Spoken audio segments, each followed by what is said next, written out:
bad one. But everyone kind of has a cope mechanism because you need to develop one when you play this game too much. I remember we used to play Tekken 7, 7 hours a day, 6 hours a day, no problem. I play this game 2 hours a day, I am sweating, my head is hurting, I am stressed, I feel miserable, I am tired. I don't know, man. This is not normal. What have they created here? It's like, when you turn this game on, it's like you have a first to 5 with imperfect cell and you lose.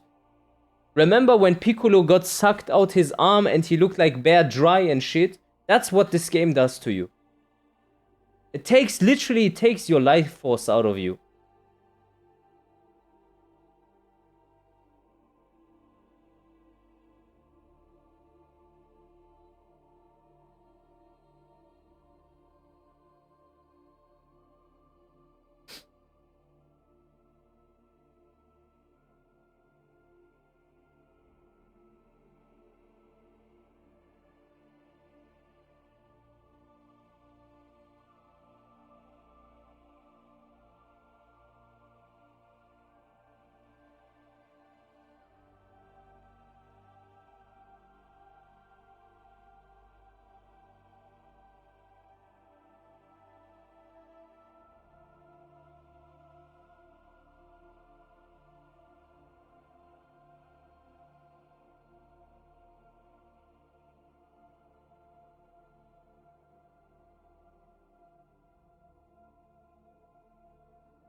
Who of these two people you think is the fault, is the problem? I think they are both the problem. I think this guy needs to go. I think this guy needs to go. These guys have to go. Both of them. Both of them have to go. Because this guy is the guy that says if you think a healthy is coming, just duck. And he plays the game and gives like ideas for patch notes and explains to this guy what he needs to change for the game, and this guy don't know what the fuck he's like doing. This guy has no clue what the fuck he's doing. This guy's whole identity and gameplay philosophy is giving characters installs and stance mix-ups, and then he claims that the characters now have specific gameplay identity. And then when you say, yeah, the gameplay identity is lost, everyone is just abusing heat, they say, in order to fix the heat issue, we will expand the heat system. Motherfucker, we don't need you to expand it, we need you to reduce it. How come every time we say something to this dork, he does the opposite?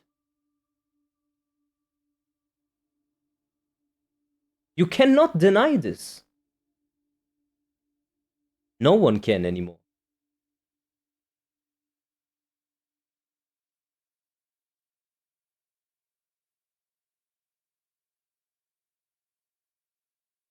Telling your customers to leave, if you don't like it, don't play it, was never a good idea in the gaming industry. Yeah, surely not. The deep disappointment in the community is completely valid. We aren't salty, we see the potential this game has. Yeah, oh, good point. This sentence here, we see the potential this game has. Bro, I be very honest with you, this game has the potential to be great. Like, this game, if they do it right, if they just listen to us a little bit, because clearly they have no idea what they are doing. But we know what this game is and why it's good. Like, what about it is good? It is good because of movement. It is good because of player expression. It is good because of rewarding execution. It is good because of rewarding reaction time. But what have they done? Remove the combo skill expression. Increase forced 50-50. Decrease movement option.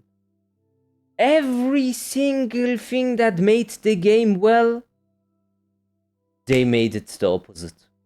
And now they are surprised why everyone is hating. And apparently we are the problem. Where is Harada made a new essay? Okay, let's send me the link. Send me the link. Actually, you don't need to. I just go on this. Sorry, my brain is fried. I am fasting. I am fasting. Please be patient with me. Where is the fucking monologue then? I don't see it. Ah, here? Holy macaroni.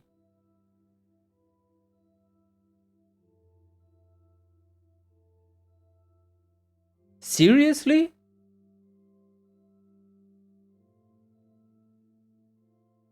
Okay. All right.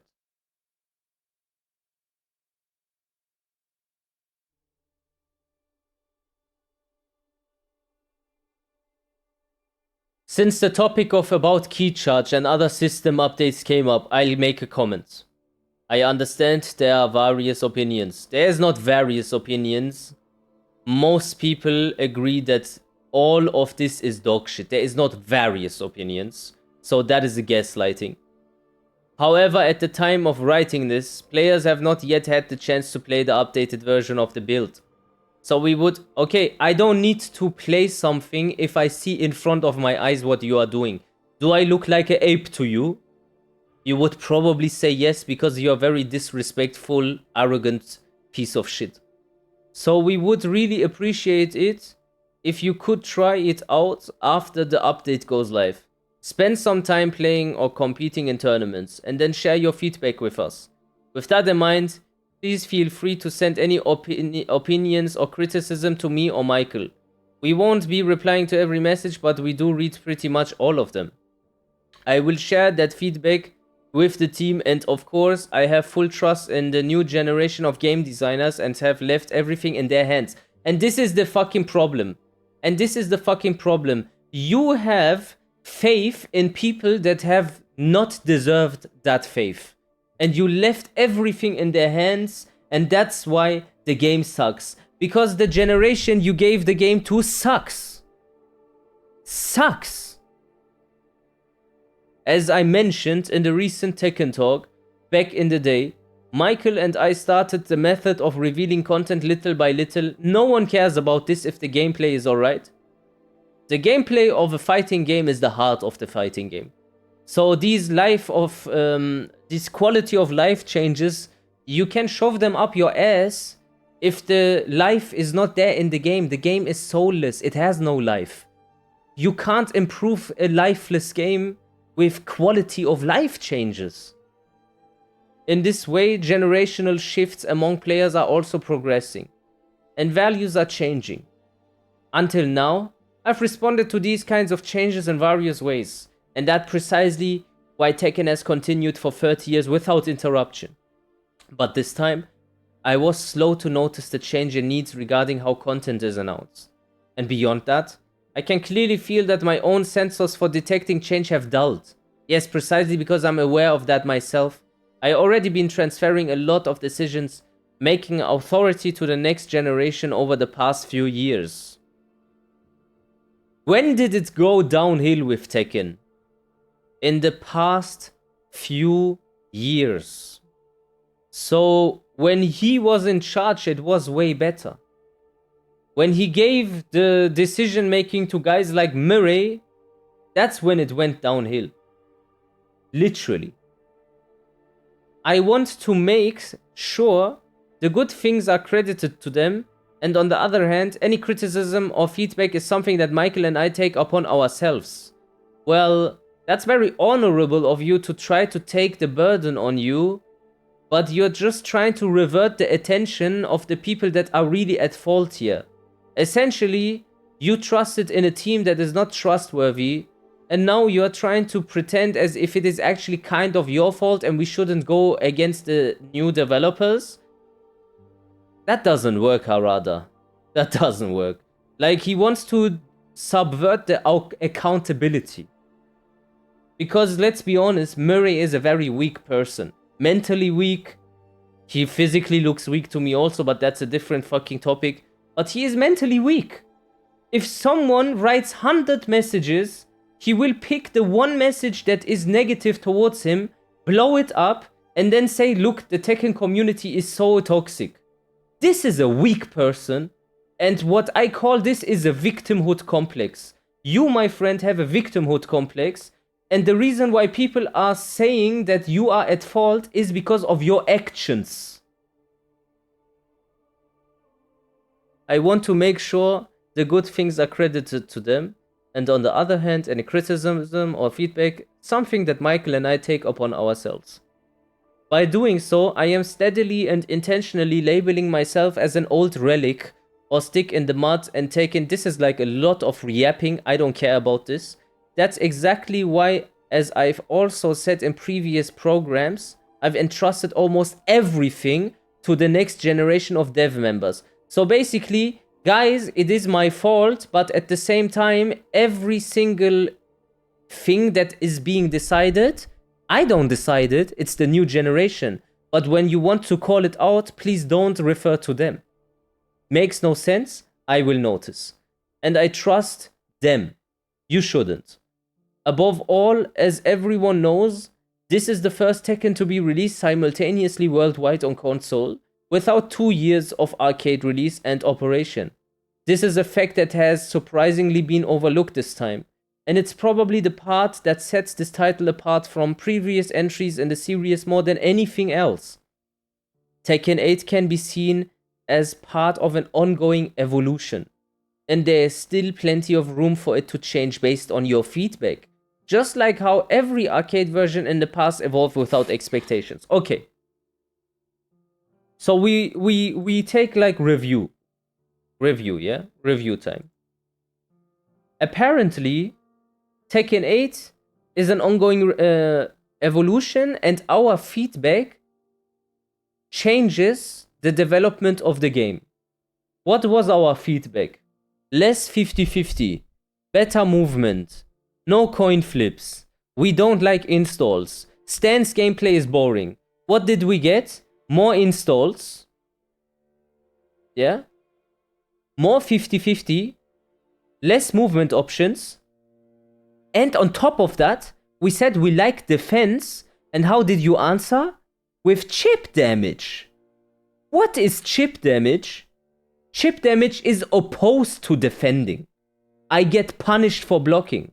Sometimes I be playing against someone and be like, hey, for the past 20 seconds I got bombarded with mids. And that one low I blocked it. I do one little punish. I look at my life and I realize I am losing. What is this gameplay philosophy? And where does the feedback come into the implementation here? So that is clearly a lie. Of course, there are times when we reflect the community's requests and opinions as is, and times when the development side makes new proposals. Well, I went a bit too far back during Tekken 4, but since then nothing quite that extreme has happened again. That part hasn't changed from the old days in a good way. The fact that games are updated and undergo many changes is also just as it always has been. So I really hope you will share your opinions after actually playing the updated game. We played Season 1, we shared our opinions as much as we could, we cried, we screamed. And the answer was the exact opposite. So what makes this guy say that we should now play Season 2? It's like he's just prolonging it. He is saying at the same time, if you don't like it, drop the game.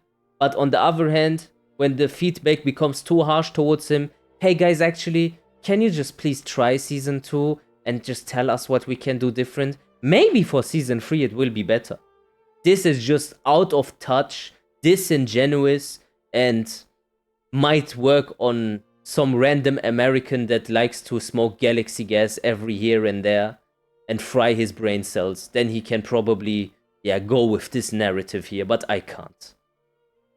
By the way, the reason key charge was first introduced is a bit far from what people imagine.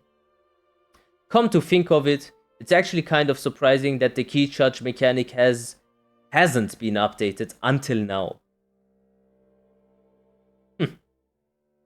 Back when we were developing Tekken 3, the game system were being scripted by just two of us, myself as the game director and senior college. Okay, so Tekken 3 was one of the best Tekkens of all time, including with Tekken 5, and Harada was the basis of the game.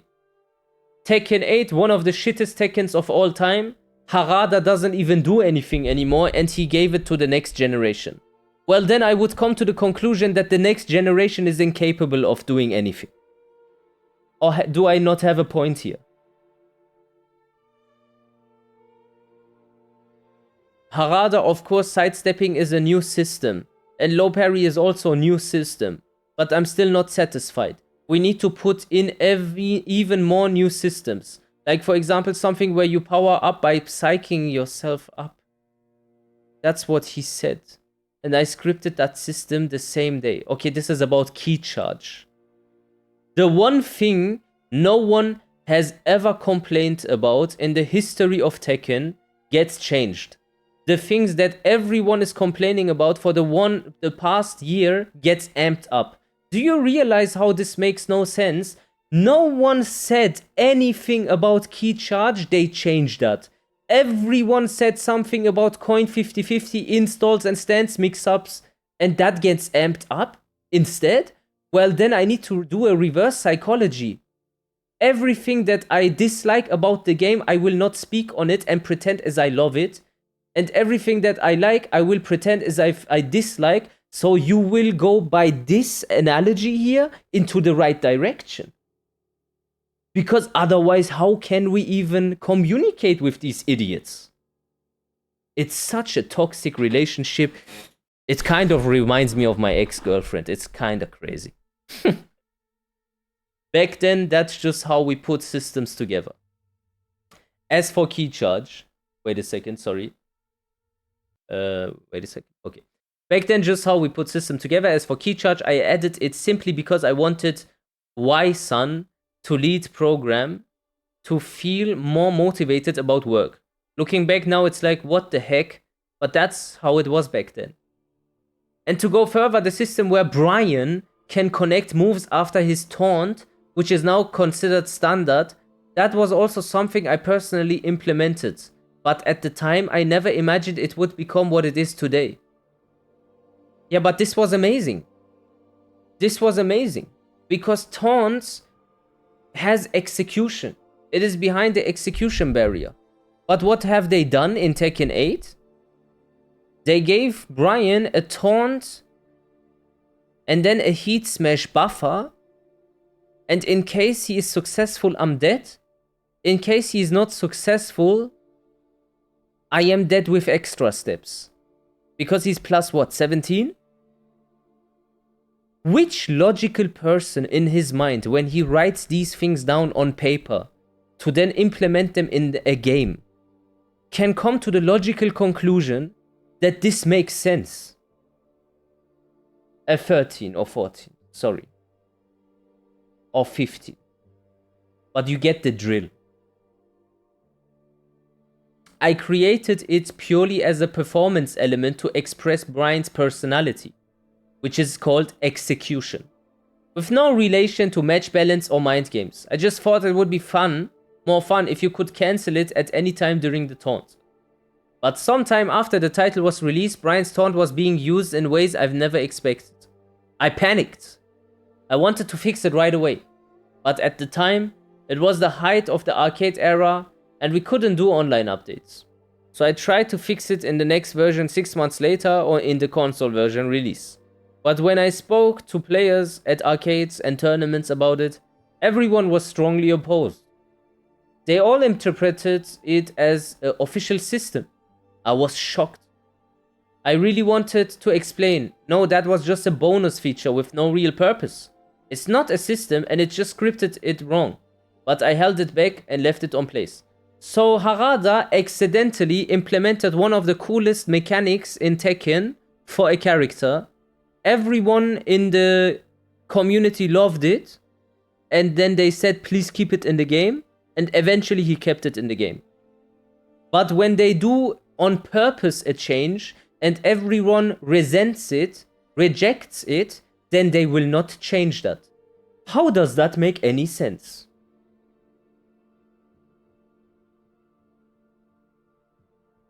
It makes no sense. Both key charge and the taunt were systems, and this is clearly how you can tell they don't really listen to us. They don't really listen to us. That's why it doesn't matter if you be patient. It doesn't matter if you keep rolling with them and be like, okay, it's gonna get better. They gonna listen. They are not gonna listen until the backlash is so immense that they cannot ignore it. And we have reached that point. And I urge everyone that cares about Tekken, that loved this game for the past years, that cares about the integrity, that cares about the future of the franchise, to now voice your opinion, because now or never. If you don't do it now and you listen to the shills and pretend as if everything is fine, it's over.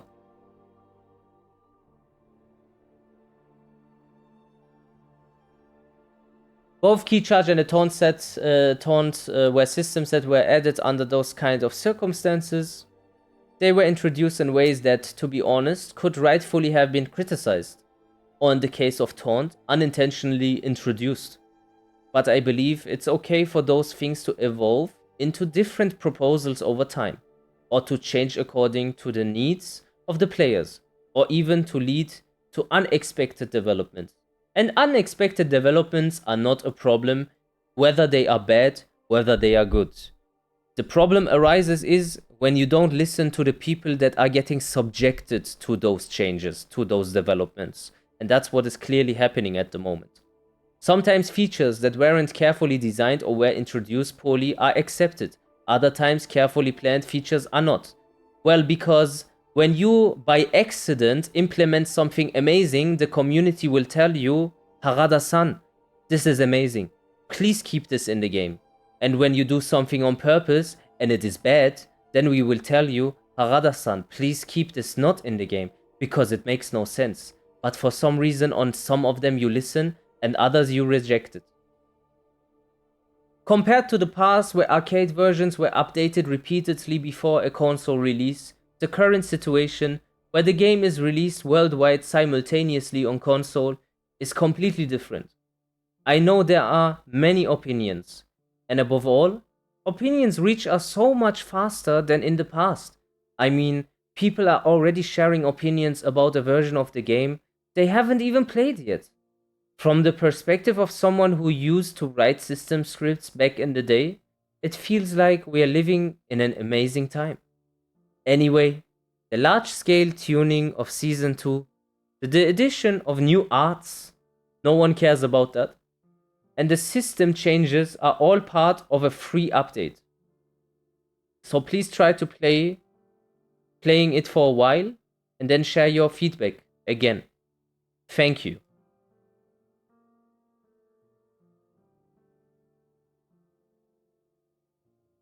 So, do you agree with my analysis on the situation, or do you disagree? Because if I just observe, and I have been quietly observing for a long time,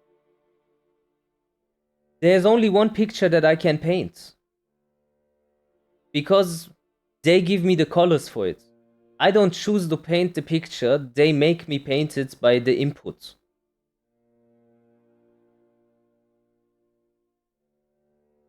Harada is doing damage control, nothing else. While he is saying that you shall drop the game to specific individuals that he thinks he can ratio, because that's something that Harada learns.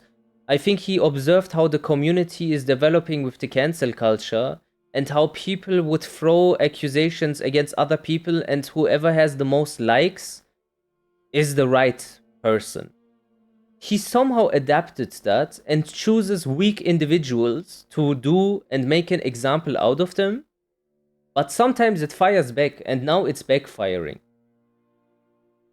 How can someone say in one sentence that you shall just drop the game and move on, and at the other cases where he realizes there is too many people that are like this, change his rhetoric so drastically that it feels as if I am talking to a complete different person now?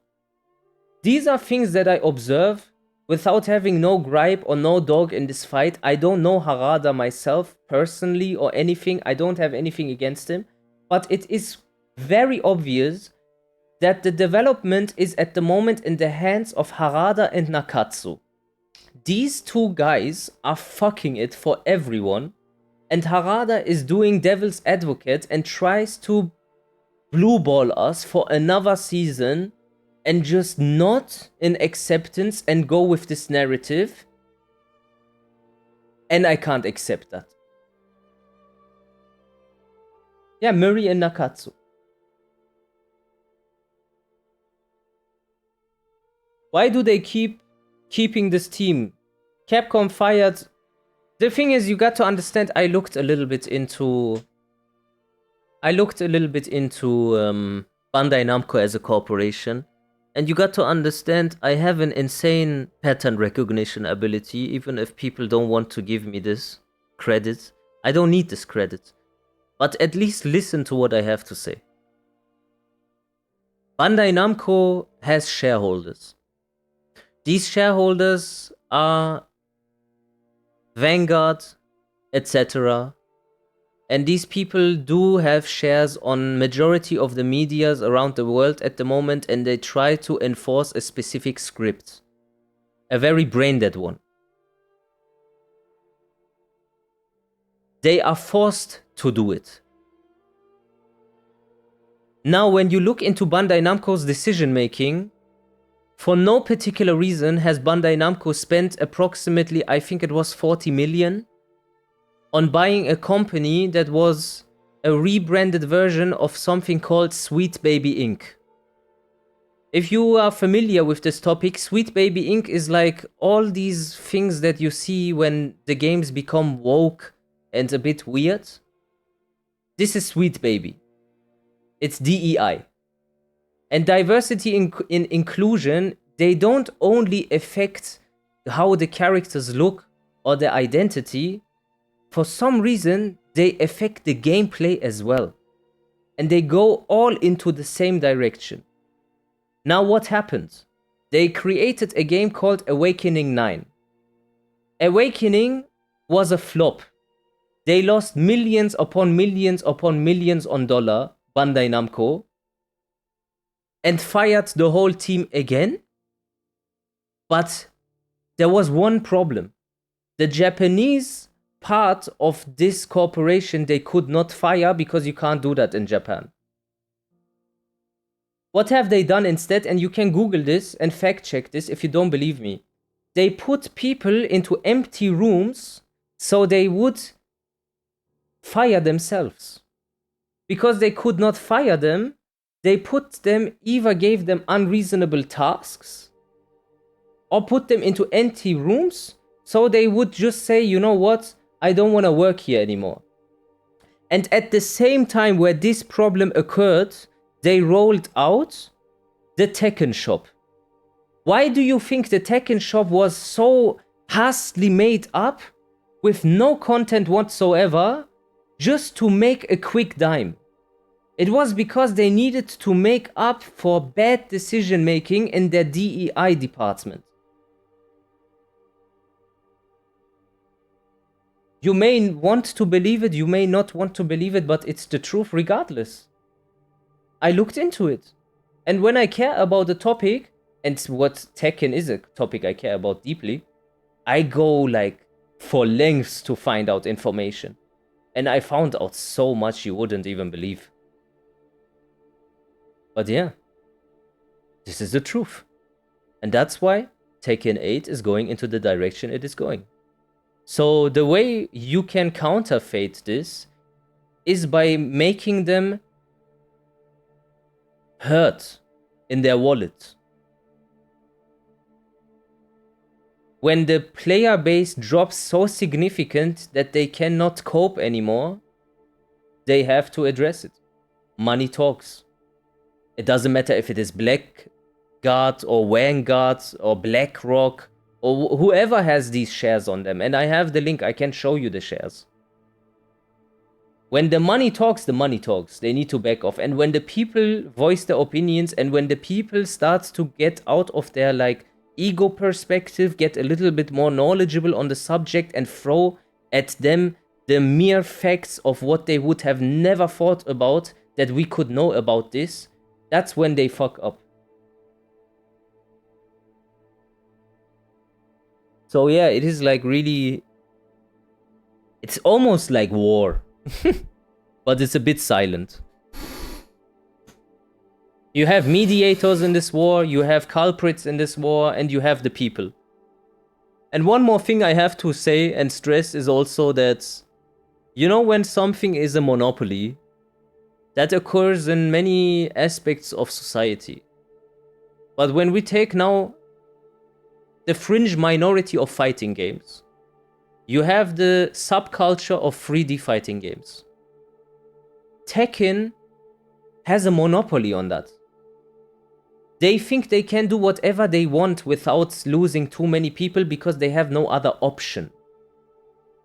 And I know a lot of you feel like this. Even though you don't like it, you somehow keep playing because there is nothing else.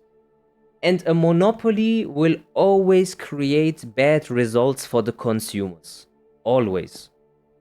So I hope that if they drive Tekken against the wall, I hope at least that Virtua Fighter has some success so that they be like, fuck. They do everything the exact opposite of us and it's successful and the people love it. Well, maybe the people were right. So what you say is that Season 2 is because Tekken 8 sold well? No. Tekken 8 did sell well because something else. You have to see if you have a Harry Potter book, yeah? Will the second or third Harry Potter book sell well because of the book itself, if you did never read it? Or does it sell well because of the first iteration of it, or the second one? Same goes with Tekken. Tekken 8 is just reaping its benefits from the success of Tekken 7. Tekken 7 put out Tekken out of the mud. So if they have initial good sales, that is not a good indicator for the success or the objective goodness of a game. Tekken 7 is just carrying Tekken 8 and that's it. And this is something that you don't hear anywhere. But it's true regardless.